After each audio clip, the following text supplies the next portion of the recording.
Buenos días, mi nombre es Ana de Longracio, soy directora ejecutiva adjunta de Fundación Ambiente y Recursos Naturales de la FAM y estoy trabajando en FAM desde agosto de 2010, llevando los temas de biodiversidad, y desde 2013 como directora adjunta se me han sumado otro tipo de tareas también. Y estamos en el caso de este curso online a cargo con Federico Sangali, que es el director de comunicación y prensa de FAM, para dictar este curso de la variedad de cursos online que damos, en este caso de periodismo y ambiente. Federico más a cargo de los temas de comunicación y yo brindándoles algunas herramientas básicas de lo que es el derecho ambiental, las leyes y en este caso haciendo más referencia a temas de información que les puede resultar de interés por el tipo de orientación que tienen ustedes. Entonces, en este caso, vamos a ver una introducción general de lo que es la Ley General del Ambiente, que es la Ley Madre Ambiental de Argentina, y otro tipo de leyes de presupuestos mínimos que ahora voy a explicar, si me van pasando la siguiente, una más, de qué se tratan esos presupuestos mínimos. Pero primero vamos a empezar con una breve referencia en la siguiente también de qué es el derecho ambiental, para que ustedes sepan cuál es el origen de que existan estas leyes en Argentina. Entonces, en un principio el hombre siempre tuvo plena conciencia del ambiente en el cual estaba emplazado y que dependía de él. Y el primer tipo de normas que abordó este asunto fueron más de enfoque religioso para luego pasar a ser jurídicas, consagrando su protección. De hecho, hace mucho tiempo, cuando se trataban de culturas primitivas, le tenían miedo al ambiente que los rodeaba, le hacían sacrificios, imponían tabúes, se identificaban con distintos elementos que estaban presentes en el ambiente y los idealizaban. Y si uno presta atención, ese tipo de grandes civilizaciones siempre se asentaban, por ejemplo, cerca de los cursos de agua, ¿no? Y de otro tipo de recursos de los que pudieran obtener distintas fuentes de alimento, de abrigo, etc.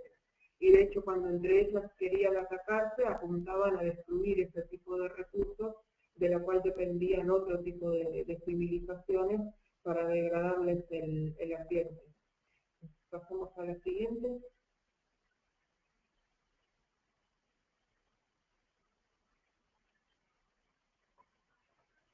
Y en cuanto a la evolución de la legislación, podemos ya avanzar bastante tiempo y distinguir 4 momentos cumbres, desde todo lo que se generó después de la Gran Guerra, que fue la Segunda Guerra Mundial, luego lo que se desarrolló a partir de 1972 con la primera Conferencia de Naciones Unidas en temas ambientales, luego la famosa Cumbre de la Tierra de Río de 1992, y luego una reafirmación de ello en Johannesburgo en 2012, el siguiente.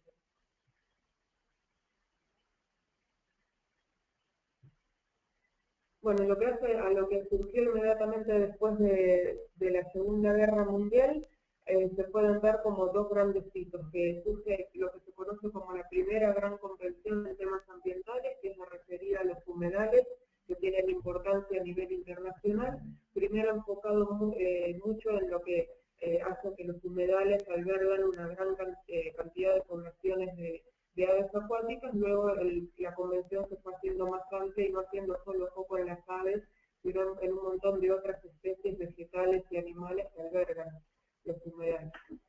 Y luego la Declaración de Naciones Unidas sobre el Medio Humano en Estocolmo.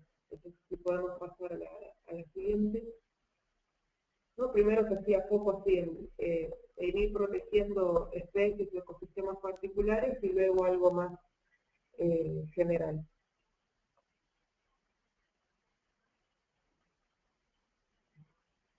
Bueno, por ejemplo, en lo que hace a especies más específicas, en este periodo se destacan lo que hace lo relativo a reglamentar la caza de la ballena, cuando el hombre advirtió, y sobre todo con los primeros movimientos de ONG, como fue el de Greenpeace Internacional, a destacar la urgencia que estaba atravesando las diversas especies de ballena por el accionar de este tipo de industria, y se decidió protegerla, al igual que con las focas antárticas, que eran atacadas por sus pieles sin regulación alguna, y lo mismo también para la conservación de la vida vicuña, que es una especie que tenemos aquí presente. Y también se hacía foco en lo que es cuestiones de áreas protegidas y cómo proteger el mar y cómo protegernos nosotros ante sustancias radioactivas y cómo regular lo que va más allá de quizás el ambiente que tenemos presente acá en la Tierra, sino también el espacio ultraterrestre. Esto se dio en este periodo de 1945 al 72. Siguiente.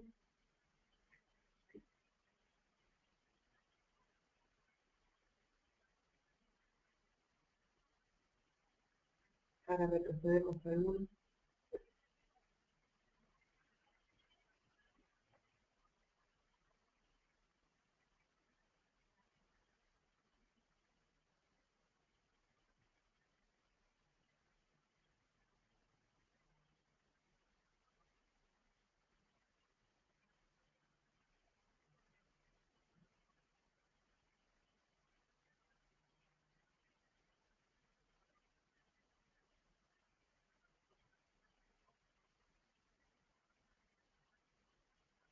Tenemos que volver a donde dice Estocolmo 72.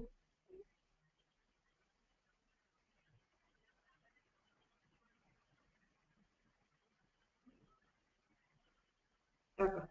Bueno, ya enfocándonos en lo que hace a Estocolmo 72, primero hubo una reunión muy interesante de diversos especialistas vinculados a temas ambientales, que se lo conoció como el Club de Roma, que generaron un documento que los invito a leerlo, que se llama Los Límites del Crecimiento, ya atendiendo los temas ambientales, pero incluso también poniendo un poco en temas que aún son un tabú hoy en día, que es la superpoblación humana, ¿no? Y cómo ello afecta a la Tierra. De hecho, hace poquito salió una noticia en donde pueden ver que ya hemos gastado para lo que va del año, en agosto, los recursos que nos provee la Tierra, o sea que ya la estamos sobreexplotando por todo lo que resta del año. Y si seguimos así, en unos años vamos a necesitar 3 planetas para poder hacernos de los recursos que necesitamos los humanos para nuestro día a día. Y después, más específicamente, una primera conferencia de Naciones Unidas, que fue una organización que se creó después del desastre de la Segunda Guerra Mundial. Se celebra esta conferencia en la capital sueca de Estocolmo en 1972 y la pueden leer, que es una declaración de principios que sirvieron de base para políticas ambientales que vinieron luego. Este tipo de declaraciones, como también la de Río 92 que vamos a ver luego, no es obligatoria para las partes que la firman, pero sí es un compromiso ético. Después le siguieron algunas otras declaraciones también importantes, como la Carta de la Naturaleza, que la adoptó Naciones Unidas por una resolución, que sobre todo fue trabajo de la UICN, que es la Unión Internacional para la Conservación de la Naturaleza. Y otro informe que les recomiendo también leer es uno que se llama Nuestro Futuro Común, que se lo conoce como el informe Brundtland por el apellido que tenía la primera ministra de Noruega en ese momento, que conformó una Comisión Mundial sobre Medio Ambiente y Desarrollo, describiendo la situación del planeta en ese entonces e indicando el camino a seguir con propuestas bien claras sobre por dónde debería dirigirse el mundo. Y es el primer tipo de documento que empieza a desarrollar el concepto de desarrollo sustentable. Una más.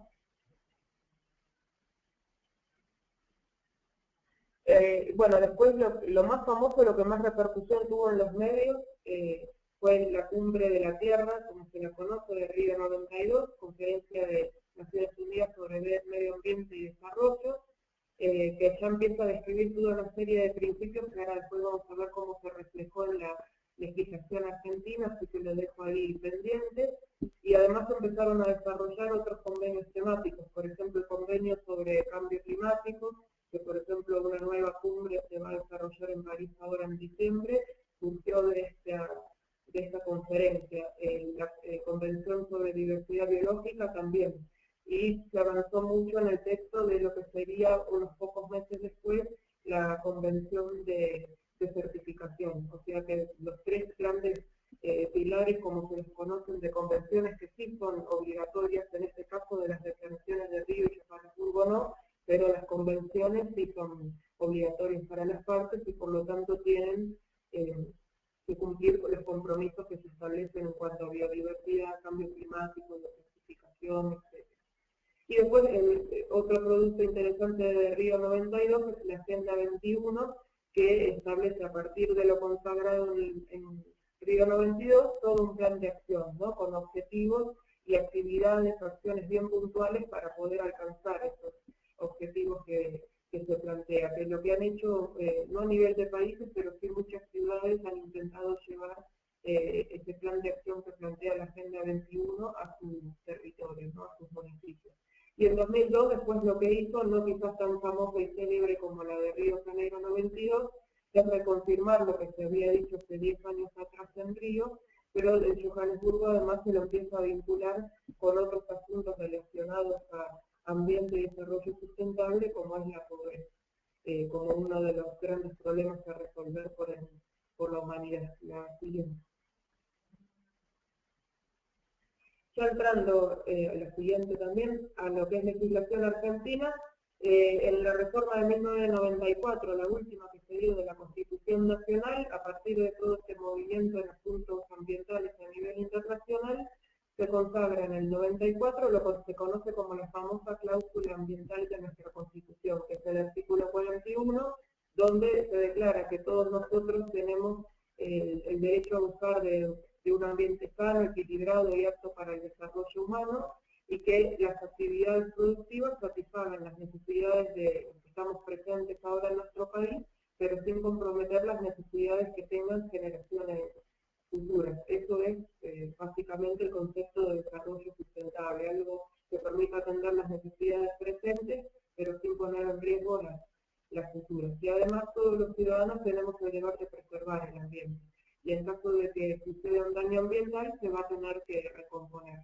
Destaca que las autoridades tienen la obligación de proveer a este derecho y, por ejemplo, hacer un uso racional de los recursos naturales, preservar el patrimonio natural y cultural, que lo natural y cultural muchas veces está vinculado, la diversidad biológica y proveernos información y educación ambiental. Y luego vamos a ver en tema de competencias cómo la nación se encarga de dictar estas famosas leyes de presupuestos mínimos y las provincias las tienen que acatar y adaptar a sus territorios. Y finalmente dice que se prohíbe que ingrese al territorio argentino residuos que son actual o potencialmente peligrosos y los radioactivos. La siguiente. Entonces, lo que hace es declarar un derecho a un ambiente sano y equilibrado, consagra la definición de desarrollo sustentable, que incluye estas variables, ¿no? Económica, social y ambiental. Johannesburgo lo que hace además es agregar el tema de la pobreza particularmente, el deber que tienen las autoridades, pero también nosotros, y luego cómo se dividen estas cuestiones de la redacción y aplicación de las leyes de presupuestos mínimos. ¿La siguiente? Entonces, ¿qué le corresponde a cada actor? Nosotros vivimos en un país federal. Tenemos por un lado el artículo 124 de la Constitución Nacional, que consagra que le corresponde a las provincias el dominio originario sobre los recursos que existen en su territorio. Pero eso no significa que las provincias van a poder hacer con sus recursos lo que a ellas les plazca, sino que las provincias están enmarcadas en una nación. Por lo tanto, en lo que hace a cuestiones ambientales, van a tener que acatar ciertas líneas que les va a bajar la nación. El concepto general es que en principio las provincias conservan todo el poder, excepto aquellos que les haya delegado específicamente al gobierno federal, que es la nación, a través del Congreso de la Nación, por esta Constitución. Entonces, en principio, preservan todo el poder, excepto aquellos casos en los que le haya delegado funciones al gobierno nacional. Y un ejemplo de esta delegación de funciones, por ejemplo, es cuando en el artículo 75 de la Constitución le reconoce que le va a corresponder al Congreso Nacional toda una serie de tareas en las cuales, por ejemplo, las provincias no se pueden inmiscuir. Por ejemplo, un código de minería o un código civil o un código penal solo lo va a poder dictar el Congreso Nacional. Las provincias no van a poder hacer ese tipo de códigos. Y en el caso ambiental, solo a la nación le va a poder corresponder dictar estas normas que contengan presupuestos mínimos de protección del ambiente. Entonces, como que las provincias expresamente en la Constitución le han reconocido esta habilidad a la nación. Por lo tanto, las provincias no van a poder dictar este tipo de leyes y por el contrario van a tener que acatar. Van a hacer una bajada de línea nacional en temas ambientales que van a tener que respetar. La siguiente.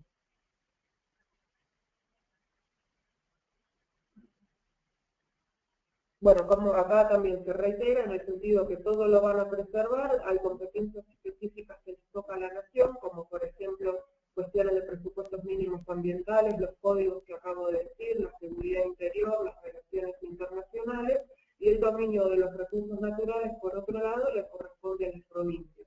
Pero, como todo derecho, ninguno es absoluto. Digamos que uno es dueño de una cosa y por más que sea dueño, que es lo más bienvenido, no va a poder hacer con ella lo que quiera porque en el medio está el bien común, como es por ejemplo un tema ambiental, entonces se le van a imponer límites. En este caso, a través de las delegaciones que le haya hecho a la nación.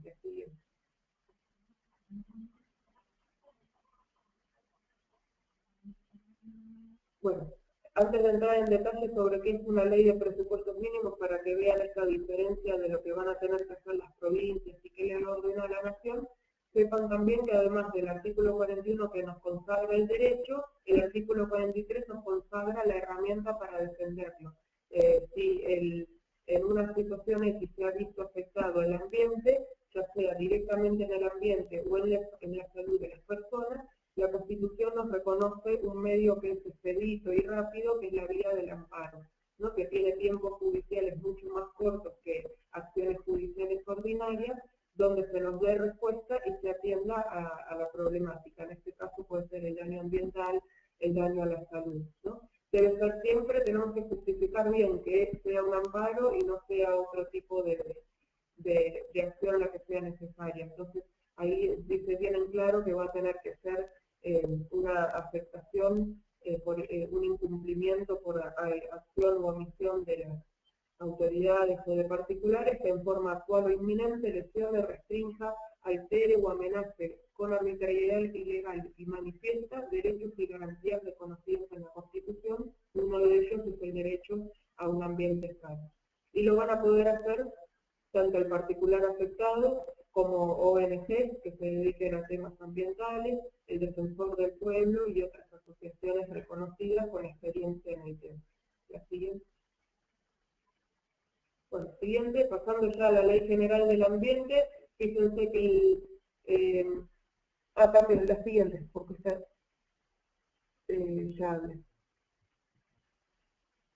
Fíjense que la reforma de la Constitución se da en 1994, 2 años después de Río 92, que fue la gran conferencia internacional sobre temas ambientales.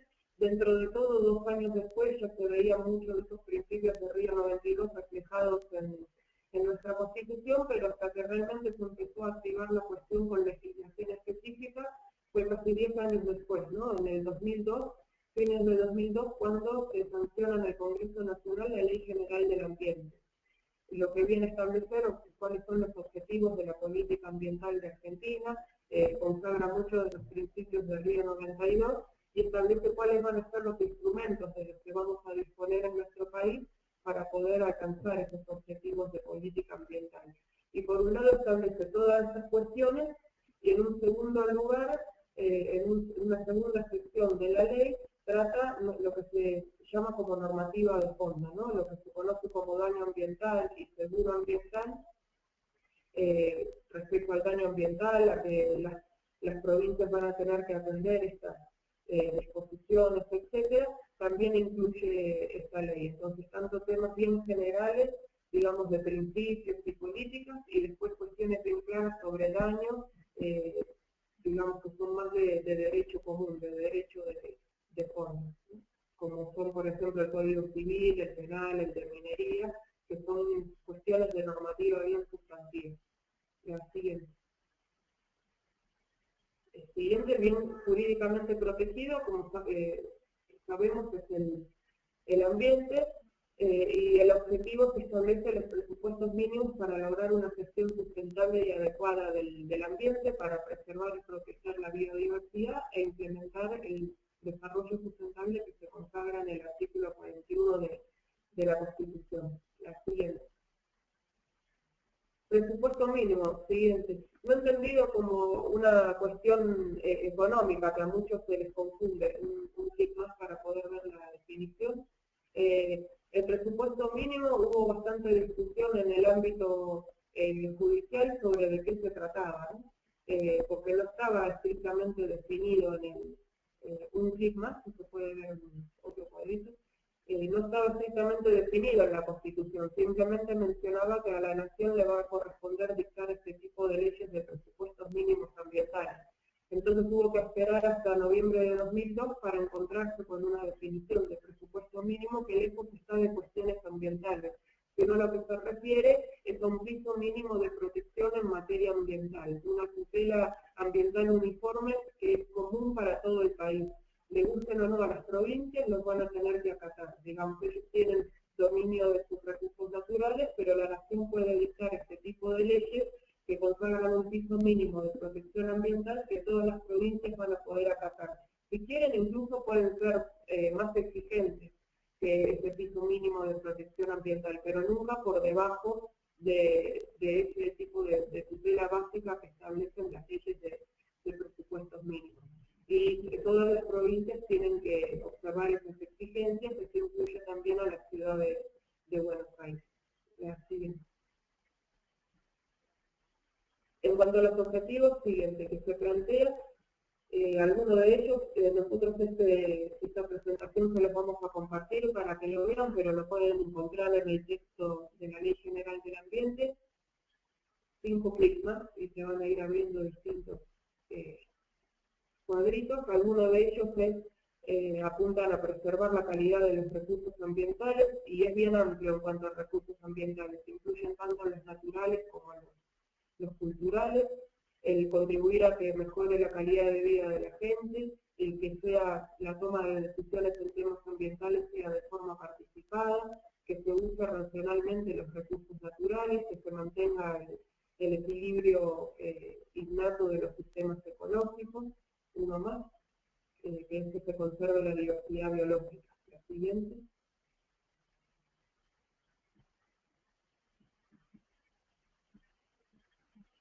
También 5 clics, tienen que aparecer 5 cuadritos. También es el apuntar a regular las actividades antrópicas, que son las del hombre, a fin que no tengan efectos nocivos o peligrosos sobre el ambiente, ¿no? Siempre apuntando a las tres patas de la sustentabilidad, la ecológica, la económica y la social. Y algunos otros son el promover a que se provea la información ambiental y asegurarnos el derecho de acceder a ella, crea un sistema federal de coordinación entre las distintas jurisdicciones del país en temas ambientales, que ahora lo vamos a ver, que es el COFEMA, entre otros que van a poder ver. ¿Siguen? La siguiente habla del tema de supletoriedad. Sí, a la siguiente también, después de esta.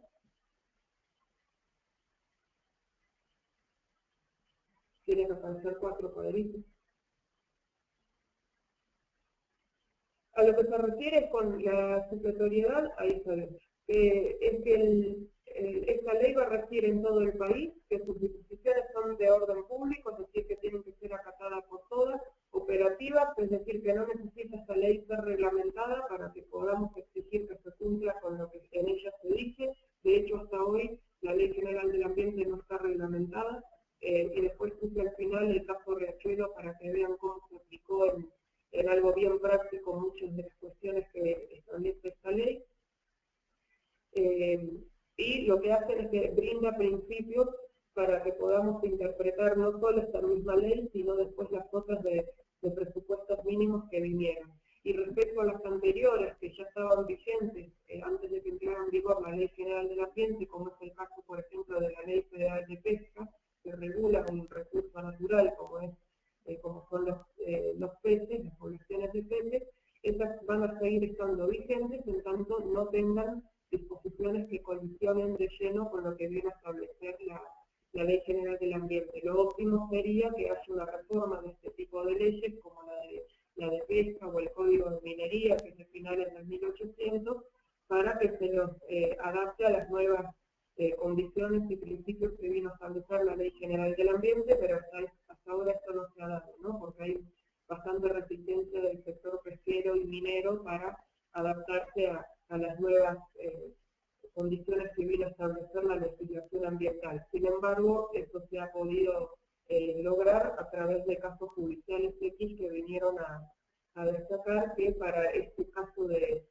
cuestiones de actividades sectoriales, sin duda se les aplica la legislación ambiental, aun cuando no hayan adaptado el texto de sus leyes, ¿sí? Entonces, bueno, a lo que apunta este principio del artículo 3 de la Ley General del Ambiente es también hacer una relectura de las normas sectoriales ambientales que existían antes de noviembre de 2002 para entenderlas desde la visión ambiental, como lo denomina el doctor José Saín, que es un especialista amigo de la Casa en Derecho Ambiental, el hacer un entrecruzamiento entre la legislación ambiental y las normas sectoriales como las de pesca, la de minería, etc. La siguiente.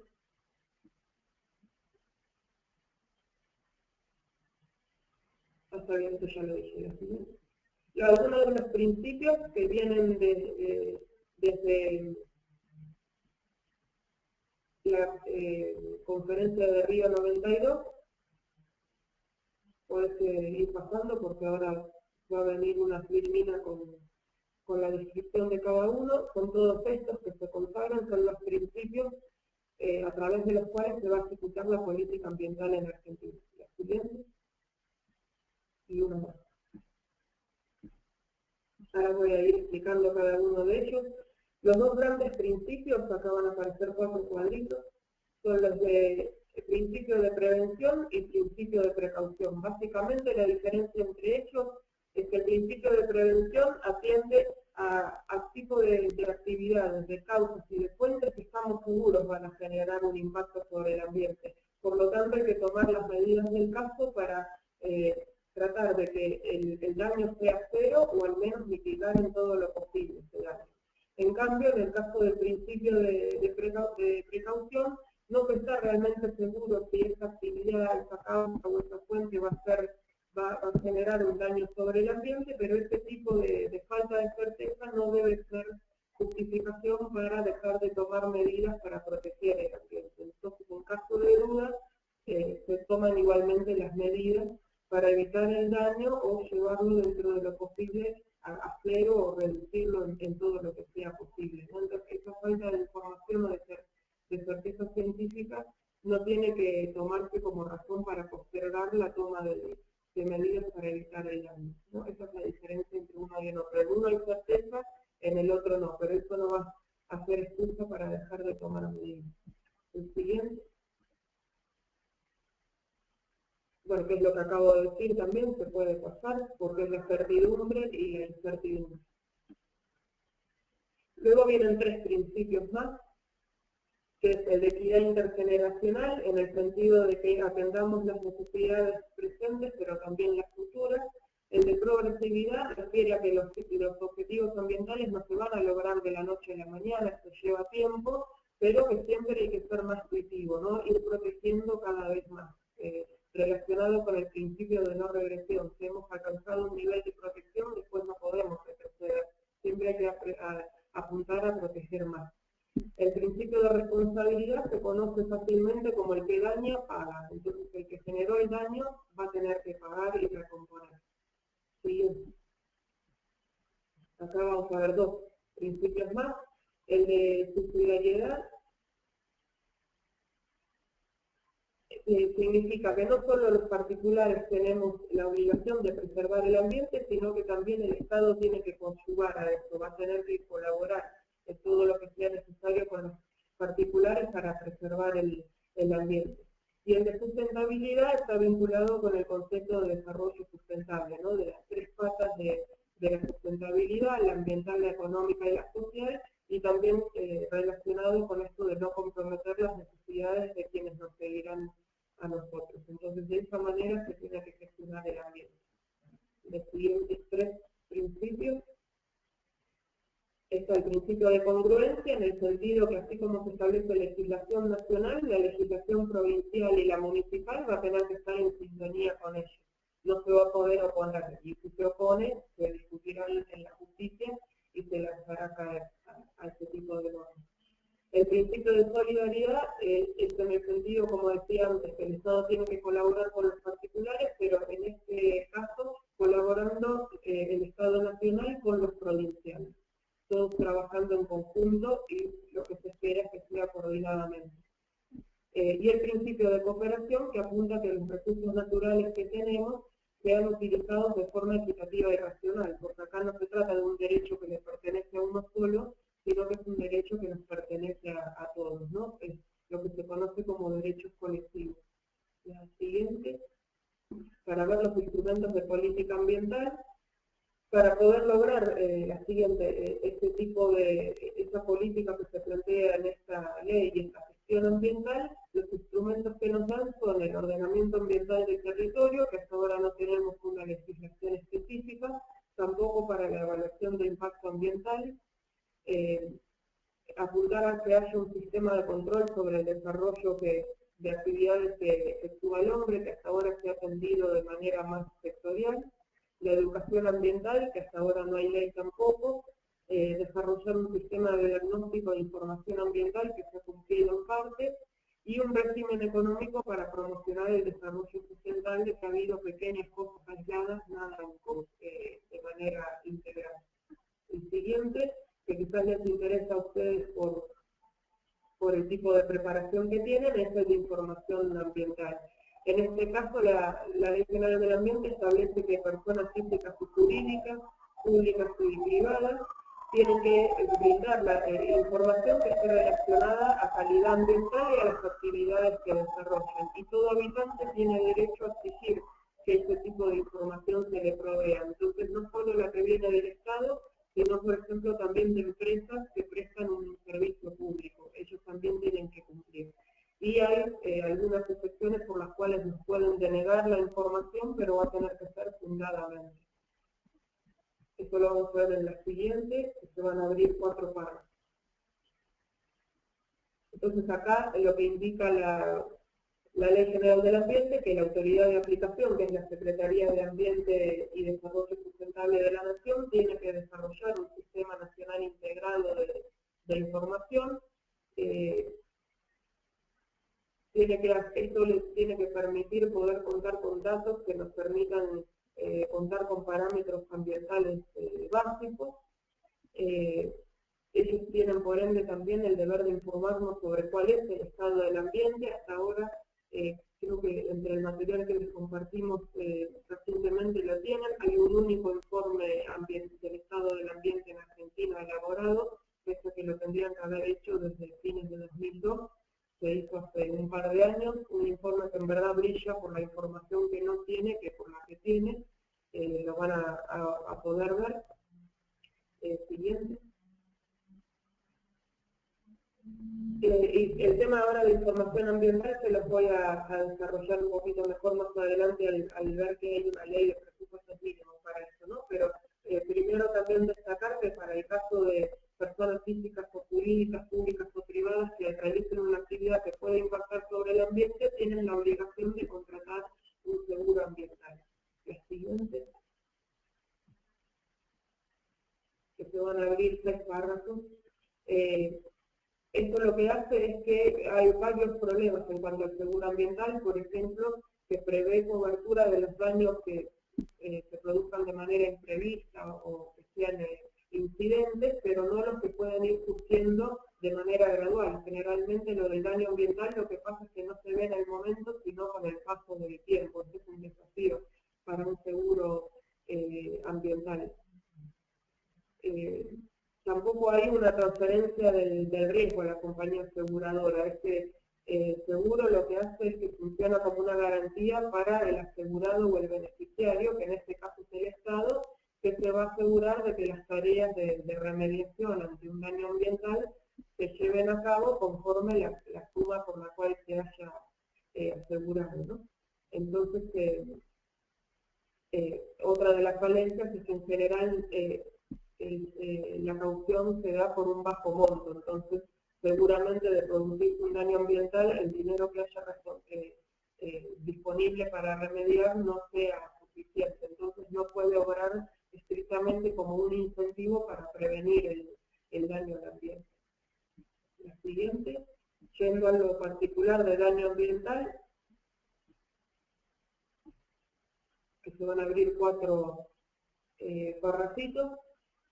¿Cómo es que se define daño ambiental? Bueno, dice que es toda interacción relevante que modifique negativamente el ambiente y sus recursos y el equilibrio de los ecosistemas con los bienes o valores colectivos. Algo que se discutió mucho también sobre qué se entiende como que alteración relevante. Entonces, bueno, se dio a entender, por lo menos en jurisprudencia, que sea aquel tipo de daño que realmente altere el equilibrio de los ecosistemas o de los bienes colectivos como es el ambiente, de manera tal que lleve mucho tiempo el poder volver las cosas atrás, ¿no? Que lo haya realmente alterado conforme su estado inicial, original.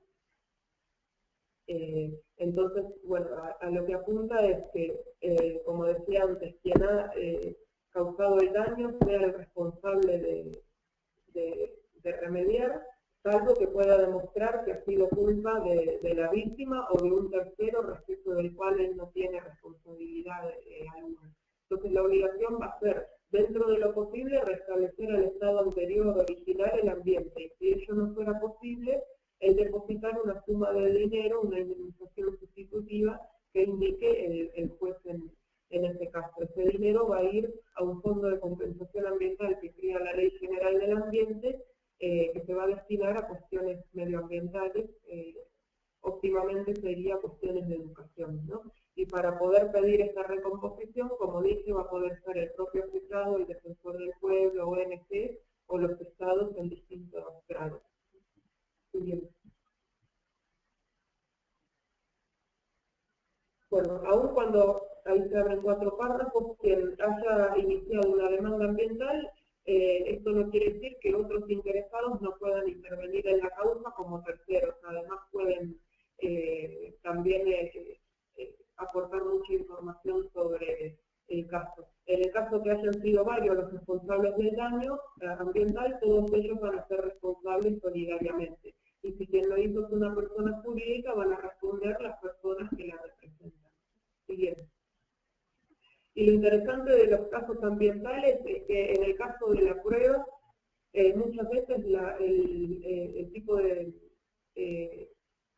pruebas que se necesitan para juicios ambientales, se va a abrir otro cuadro más, son muy caros, ¿no? El tipo de estudios que hay que efectuar. Entonces, lo que se hace es recurrir, por ejemplo, a informes e investigaciones de instituciones públicas que se los reconoce como que tienen fuerza probatoria para poder aportarlos en este tipo de juicios, lo cual es bueno porque genera información generada por instituciones públicas y que quien ha sido afectado por el daño ambiental no tenga que estar costeando este tipo de estudios. Y en todo caso, incluso también lo que se propone es la inversión de la causa de la carga probatoria, que no sea el afectado por el daño ambiental quien tenga que demostrar que ha habido efectivamente daño ambiental, sino que sea aquel que está en mejores condiciones económicas de hacerlo, por ejemplo, la industria o el Estado, que sea ellos quienes tengan que abonar los costos de los estudios necesarios para demostrar el daño ambiental. Esto es algo que se da, que contrasta con el derecho común y corriente, como se podría decir. El siguiente. Y además este tipo de acciones, se abren 4 párrafos, implica que haya un juez bien activo, no que esté atornillado en su sillón, sino que pida todas las medidas necesarias, incluso que pida otras medidas que las partes del juicio no le hayan pedido y que se mueva para ver que aquello que él va ordenando efectivamente se cumpla, porque por desgracia lo que pasa en sentencias ambientales, en juicios ambientales, es que muchas veces las sentencias son muy buenas, que están para acordarlas en un cuadro, pero de ahí a que se apliquen es otro tema, como que inicia un nuevo juicio a la hora de tener que implementar lo que el juez ordenó. Entonces, esto necesita de un juez activo que se asegure que lo que él mismo ordenó efectivamente se vea en el Y este tipo de sentencias van a tener efecto erga omnes, ¿no? Entre todos, digamos, va a ser cosa juzgada también. La siguiente. Bueno, se refiere al Fondo de Compensación Ambiental, que recién lo referí. La siguiente. Dado que estamos en un país federal, se van a abrir dos cuadritos. La LGA crea o ratifica, porque ya se había creado antes, lo que hace es ratificar a este organismo que va a estar, funciona como asamblea, va a tener una secretaría ejecutiva y otra administrativa que tiene sede en la Secretaría de Ambiente. Cada uno va a tener un voto y está organizado en distintos tipos de regiones conforme se organiza el país, ¿no? El Nuevo Cuyo, NOA, NEA, Patagonia, Patagonia Norte y centro del país. Y la representación va a ser anual y va rotando entre distintas provincias. Ahí están representadas las autoridades ambientales de cada una de las provincias, incluyendo Ciudad de Buenos Aires y la Secretaría de Ambiente de Nación. La siguiente. Ahí se van a abrir dos cuadritos. La asamblea es el órgano máximo, digamos, del COFEMA. Como dije, está integrado por representantes de cada provincia y Secretaría de Ambiente. Toman decisiones por 2/3 de sus votos. Se reúnen habitualmente, pero en caso de urgentes pueden establecer reuniones extraordinarias. Y las ordinarias ocurren al menos 2 veces al año y después lo que hacen es reunirse por asuntos temáticos, ¿no? Entonces por bosques, por glaciares, por cuestiones de agricultura, se reúnen. Lo que pasa es que ahí no están tanto representados los niveles políticos, sino también más los niveles técnicos de las autoridades ambientales de cada provincia. Y se pide bajo forma de recomendación que no tienen un efecto vinculante o resolución que sí lo tienen. Son dos formas de expresarse de COFEMA.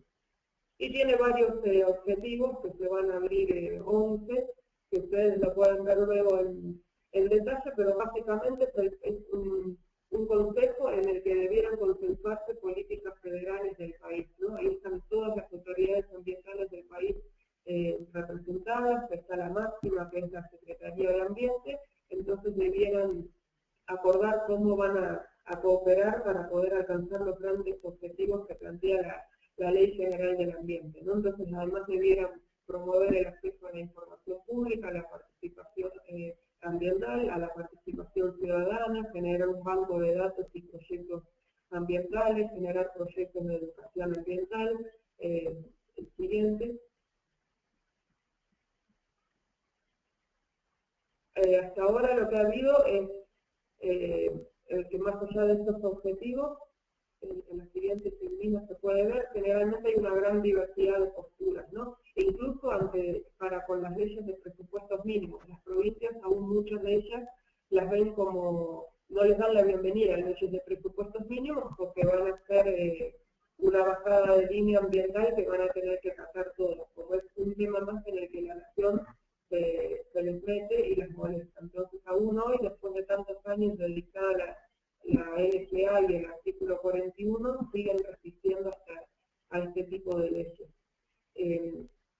Y el problema también es que no hay un canal de participación ciudadana dentro del COFEMA. Es un consejo muy cerrado y hermético, y cuando provee, las veces que contesta pedidos de informes, que no siempre lo hace, lo contesta fuera de los tiempos legales y con información que es desactualizada, o sea que no se esperan cuando responden en responder bien.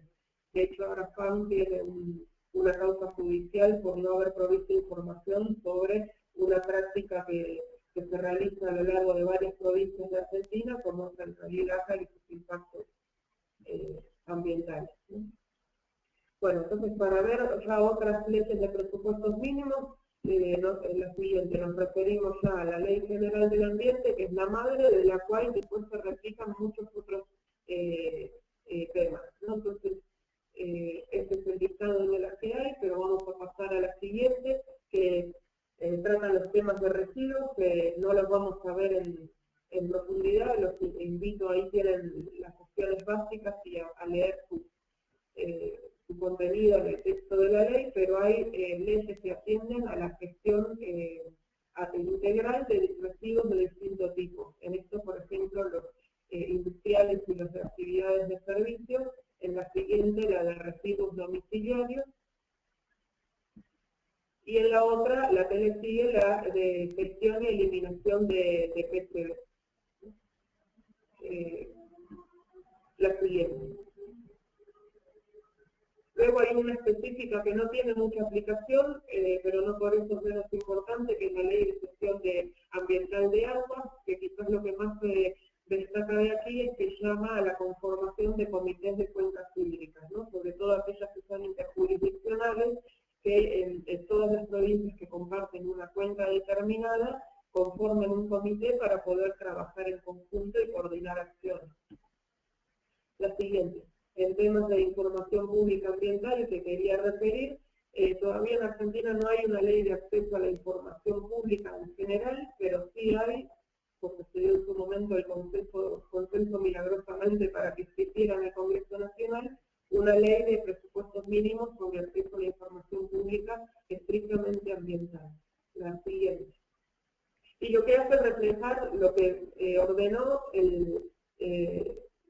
la conferencia de Río 92 en el conocido principio 10, ¿no? En el sentido que es mejor abordar las cuestiones ambientales con la participación de la gente, y esto significa darle acceso a información pública ambiental, darle chances para presencialmente poder participar y poner a disposición de la gente también procesos administrativos y judiciales para abordar el tema, como decíamos, por ejemplo, en caso de daño ambiental, que uno puede interponer un amparo ambiental. El siguiente, alcanza tanto la información que genera el Estado como privada, pero que tiene naturaleza pública. Y solo hay algunos casos en los que nos pueden denegar la información, que está en riesgo la defensa nacional, la seguridad interior, las relaciones internacionales. Si está todavía sujeto a consideración de autoridades judiciales, entonces no se puede divulgar. Si puede afectar secreto comercial, industrial o propiedad intelectual. Si puede afectar confidencialidad de datos personales, si corresponden a trabajos de investigación científica que no se publicaron todavía. Si no se puede conocer con el objeto de la solicitud porque está imprecisa, por ejemplo, si uno no confeccionó bien un pedido de información y no le dejan claro a la autoridad qué es lo que quiso pedir, la autoridad puede denegarla, o en todo caso el decir, bueno, presénteme uno nuevo con mayores precisiones. O información que está clasificada como secreta o confidencial por las leyes. Pero aún si tuviera alguna de estas razones, nos va a tener que responder estrictamente que la deniega por esta razón. No puede dejar de responder. La siguiente. ¿Y cómo define información pública ambiental? Es bien amplio. Todo lo que tenga que ver con el ambiente, recursos naturales, culturales y desarrollo sustentable bajo cualquier forma, ¿no? De las que contamos ahora, por escrito, oral, fotografías, grabaciones, en versión online, de cualquier forma. La siguiente. Eso yo lo que les puedo hacer es compartir tenemos un manual de ciudadanía ambiental donde pueden ver cómo se confecciona un pedido de acceso a la información pública. Es muy sencillo y no es necesario la firma de un abogado, así que cualquier ciudadano consignando su nombre, apellido y DNI y un domicilio al cual enviar la respuesta puede presentar. Después, con motivo de los famosos casos de incendios en el Delta, por no manejar bien los incendios, el manejo de incendios en pastizales, se generó una ley de presupuestos mínimos para atender estas actividades de quema, para que no se deriven de ellos daños ambientales, ¿no? Pero también esto fue un tema de coyuntura, que como el humo llegó a afectar a Capital Federal y primer cordón de Buenos Aires, generó interés y preocupación y surgió esta ley. Y la siguiente, vamos a ver el tema brevemente de bosques nativos y glaciares, que quizás son las dos más famosas de presupuestos mínimos, y que por lo menos, como no tenemos ley todavía de ordenamiento ambiental del territorio, sí aportaron haciendo contribuyeron haciendo un aporte sectorial, ¿no? Porque la ley de bosques nativos lo que hace es establecer que haya un ordenamiento ambiental de las zonas boscosas del país, y la de glaciares es que llama a un ordenamiento de la zona de glaciares y periglaciares. Entonces, hacer un inventario de esas zonas son contribuciones a un ordenamiento ambiental del territorio, aunque sectorial, ¿no? Entonces, la ley de bosques nativos surgió para atender la emergencia forestal que estaba atravesando Argentina, se sancionó a fines de 2007, sobre todo, avanzó bien en la Cámara de Diputados por el entonces diputado Bonazo, que presentó el proyecto, pero luego se trabó en senadores y fue todo un movimiento de la sociedad civil con organizaciones que incluso llevaron más de 1,5 millones de firmas al Senado, los que contribuyeron a que finalmente prosperara esta ley que se había trabado en el Senado, sobre todo por oposición. Ya estamos hablando de una Cámara algo más conservadora y con intereses que juegan por ahí adentro, de las provincias del norte que se oponían a este tipo de ley porque la veían como una traba a su desarrollo, sobre todo las provincias del norte que son las que más preservan bosque en el país. Las del sur también tienen, pero casi todos, gran mayoría, protegidos por Parque Nacional. Entonces, la siguiente fue importante para, se van a abrir 4 párrafos para atender estos altos índices de deforestación, los más altos del país que reinaban para 2007. La reglamentación fue tardía, fue por motivo de un deslave en Tartagal, Salta, que causó incluso víctimas mortales, que la presidenta finalmente reglamentara la ley para poder empezar a aplicarla efectivamente. Se dio a entender que ese deslave fue peor de lo que podría haber sido de haber existido el bosque protector en la zona, que podría haber atenuado los impactos. Ahí desde la sociedad civil se reactivó el tema de la necesidad de una reglamentación.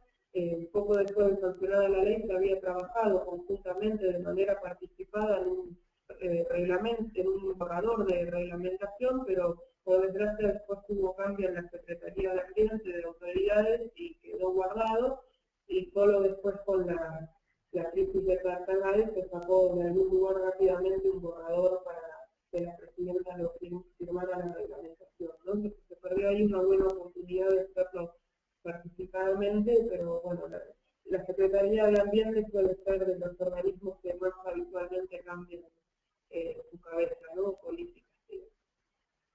Bueno, pero pese a que ya han transcurrido 7 años de vigencia de la ley, lo bueno es que la gran mayoría de las provincias han avanzado en hacer este ordenamiento territorial de sus bosques. Algunos de ellas lo habían hecho por simple decreto, por suerte lo ratificaron a través de ley de sus legislaturas. No es lo mismo tener una ley de una legislatura que un decreto en una oficina cerrada del gobernador. Y lo que es necesario es seguir trabajando para monitorear que se implemente satisfactoriamente la ley, ¿no? Sobre todo hacer uso de las grandes herramientas tecnológicas que existen hoy en día para dar batalla a la deforestación ilegal que sigue existiendo. Entonces vemos algunos, en 4 párrafos, 2 grandes desafíos. Primero es lograr que este fondo que crea la ley de bosques para compensar a aquel que decide preservar los bosques, efectivamente se aplique de manera satisfactoria, porque es la cuestión medular, el corazón de la ley, es que aquel pudiendo incluso deforestar lo piense 2 veces y preserve.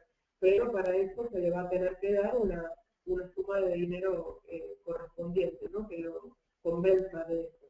Entonces, actualmente la ley de bosques y sus fondos están desfinanciados, entonces y la tendencia es a la baja, digamos, conforme pasa el tiempo, cada vez se le da menos dinero, lo cual es preocupante. Entonces debiera ser una política de Estado la preservación de los bosques, y financiarlo hoy en día recibe menos del 10% de lo que debiera ser.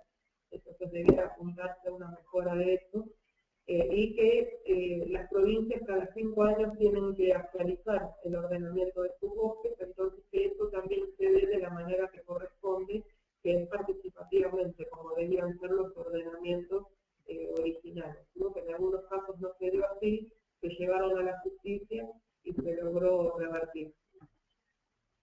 Y siguiente, la de glaciares, que apunta a la preservación de estos ecosistemas, sobre todo porque son centrales para la preservación de un recurso estratégico como es el agua. En el siguiente hay un inventario nacional de glaciares que debiera hacerse, que es la herramienta fundamental, que debiera hacerlo un instituto especializado en esto, que es el Instituto Argentino de Nivología, Glaciología y Ciencias Ambientales, el IANIGLA. El tema es que además este tipo de trabajo solo puede realizarse en el verano, porque en otro tipo de estaciones es muy difícil acceder a la zona. Se tiene que actualizar como el ordenamiento de bosques cada 5 años, pero esto no se está realizando, se ha relevado muy poco en algunas provincias, y no sobre todo en aquellos puntos calientes donde hay glaciar y zona periglaciar cerca de proyectos mineros, que son algunas de las actividades que no se permiten por esta ley.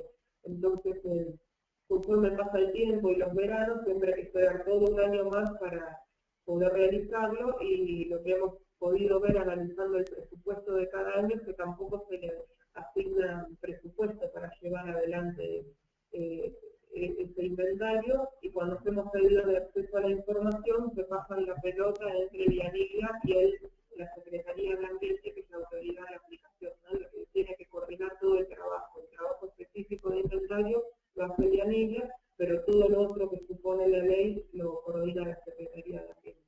La siguiente, para que vean, están algunas de las prohibiciones, ¿no? De lo que no se permite, entre ellos la explotación y exploración minera e hidrocarburífera como una de las más calientes en esa zona.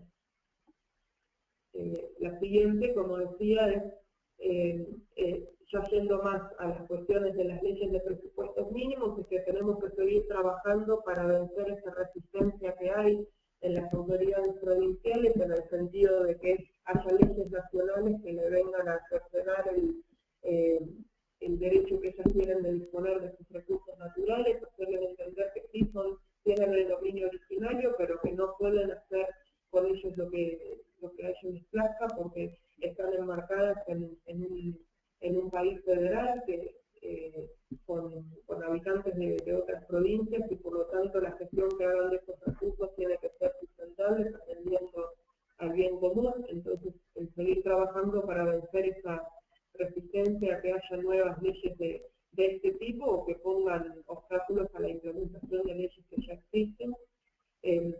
Otro tema es que se reglamentan estas leyes en tiempo y forma, por lo que vimos en la de bosques nativos, fue casi 2 años después de su entrada en vigor. La de glaciares también llevó varios meses, incluso una ley de glaciares que primero fue vetada por la presidenta y expresamente diciendo por presión de las provincias mineras, y luego fue quizás la última vez en que el Partido Oficialista votó dividido en el Congreso, se logró votar nuevamente para que prosperara la ley, y ahí ya la tuvo que reglamentar, no la pudo vetar nuevamente. Bueno, la necesidad de articular mecanismos de participación ciudadana para reglamentar, porque muchas veces se pierden buenas chances de reglamentar bien las leyes porque no se permite escuchar otras voces. Entonces, por ejemplo, en la ley de bosques se podría haber previsto buenos caminos para poder asegurarse que el fondo sea dotado del dinero correspondiente, que el dinero que llegara en tiempo y forma y que se utilizara para proyectos para la protección y uso sustentable de los bosques, y no para otro tipo de tareas, como ha habido denuncias que con plata del fondo de bosques se compran topadoras y otro tipo de material que nada tiene que ver con proteger a los bosques. Y también que lo bueno es que el Poder Judicial siempre ha salido a la defensa de las leyes de presupuestos mínimos, ¿no? E incluso de que la legislación ambiental le corresponde también aplicar a otros sectores productivos como el de pesca o minería, que incluso vienen con regulación anterior a la legislación ambiental. Entonces, que a ellos les corresponde. Pero bueno, como mayor deficiencia se ve la implementación, como sucede no solo en las cuestiones ambientales, sino en la legislación de cualquier tipo. Una deficiencia institucional de la Argentina es el bajo nivel de implementación de las leyes, que muchas de ellas son muy buenas, pero la implementación es mala por deficiencias varias en nuestro país, ¿no? A nivel de autoridades y de control ciudadano, etc. Y para ir finalizando, para que vean cómo se reflejó en un caso particular, el caso Riachuelo, que está situado en el área metropolitana de Buenos Aires, que abarca unos 2.000 kilómetros cuadrados y cuenta con más de 200 afluentes, tiene 64 kilómetros de extensión. En la siguiente, sabemos que es la cuenca más contaminada del país y uno de los 30 sitios más contaminados del mundo. En la siguiente hay una población estimada de 5 millones de personas y 2 millones de ellas viven en situación de vulnerabilidad, ¿no? de pobreza. La siguiente, lo complejo es que incluye varias jurisdicciones, la Nación, Ciudad de Buenos Aires, provincia y 14 municipios, todo eso ya lo hace complejo, y las principales fuentes de contaminación son el no atender los efluentes de origen local, industrial y los basurales a cielo abierto, ¿no? También hay otras, pero estas son las más fuertes. Siguiente, el caso del suelo tiene como 15 años de historia, desde cuando nos prometían de sanearlo en 1000 días, hasta cuando se anunció un crédito del BID para hacerlo, y la plata se terminó perdiendo, y creo que aún estrictamente no se sabe a dónde es que fue a parar. En el 2003 hay organizaciones que junto al Defensor del Pueblo empiezan a trabajar en el tema para hacer un informe del estado de la cuenca, y publican un primer informe, que después sale un segundo en el 2005. En el año 2004, por una acción que iniciaron los vecinos, se lleva el tema a la justicia. La Corte en el 2006 se declara competente para entender en la causa, no en cuanto a la indemnización, que eso corre por el daño de la afectación, digamos, económica de las personas, que va por el lado de la justicia civil y que va a llevar muchos años, pero sí la Corte entiende el tema estrictamente ambiental, ¿no? En el 2007 se crea una autoridad de cuenca específica, que es la ACUMAR, para trabajar en conjunto todas estas jurisdicciones, y en el 2008 llega el célebre fallo de la Corte.